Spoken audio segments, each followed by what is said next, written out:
Hello, this is Surfline Surf Forecaster Chris Borg with your Orange County Marine Forecast. This is brought to you by Buoy Weather. Starting off in the North Pacific where it is fall now. This last Sunday was the autumnal equinox. Now it's officially fall.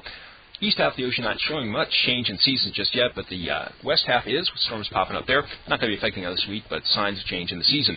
For us this week, it is mainly all about high pressure, as high pressure dominates the east half of the ocean. That is going to keep winds relatively on the light to moderate side. We're looking for northwesterly winds over the outer coastal waters in the 10 to 15 knot range pretty much right through the middle of the week and going into the second half of the week.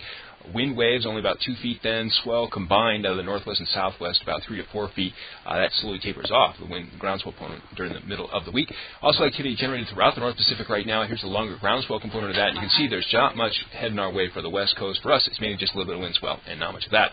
Tropics, tropical depression, Ivo, the remnants thereof fading fast off of southern Baja. Nothing brewing in the tropics right now, nothing likely to pop for the next 24 hours. For the southern hemisphere, there had been lots of storm activity in the South Pacific earlier in the month. That's gone pretty zonal now. We really don't have any significant southwest swell being aimed our way at this point. We have a good one in the water right now, though, a south-southwest swell. That's going to be slowly tapering off on Tuesday and into the middle of the week, and then it continues to wind down pretty steady through the second half of the week.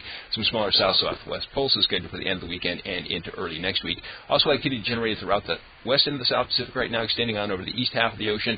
Here's the longer groundswell component of that. And you can see there's not much southwest swell being aimed our way from the South Pacific at this point.